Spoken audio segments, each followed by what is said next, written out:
স্বাধীনতার পর ঢাকায় ৫৭টি খাল থাকলেও বর্তমানে এই সংখ্যা নেমে এসেছে ২৬টিতে, যার অধিকাংশের অবস্থাই বেশ নাজুক।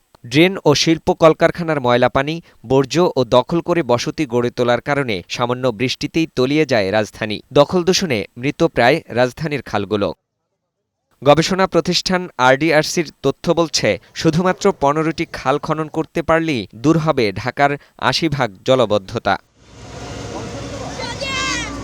ঢাকা নগরীকে জলবদ্ধতা মুক্ত ও খালগুলোর জৌলুস ফিরিয়ে দিতে ১৯টি খাল উদ্ধারের উদ্যোগ নেয় সরকার। তারই প্রথম ধাপে ৬টি খাল সংস্কারের মাধ্যমে কর্মসূচির যাত্রা শুরু হয়েছে, যার মধ্যে ডিএনসিসি এলাকায় ৪টি খাল, বাউনিয়া, করাইল, রূপনগর ও বেগুনবাড়ি এবং ডিএসসিসি এলাকায় ২টি খাল, মান্ডা ও কালুনগর।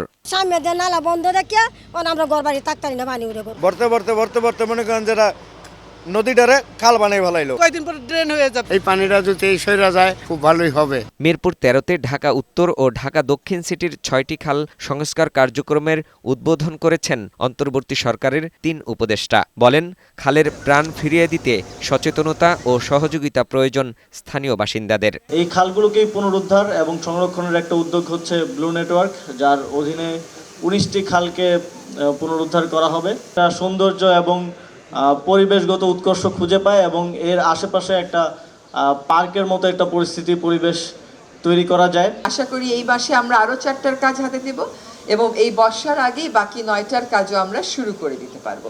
অন্তত যাতে পানির প্রবাহ খালগুলোতে আনতে পারি, সেটাই আমাদের প্রাথমিক টার্গেট। বর্জ্য ব্যবস্থাপনা সেটাও আমরা খেয়াল রাখছি কিভাবে করা যায়, এবং তার পাশাপাশি আমরা স্থানীয় জনসাধারণের মধ্যে সচেতনতা সৃষ্টি করতে চাই। আশা করছি আমাদের এই কাজ আপনাদের সবার সহযোগিতায় সফল হবে।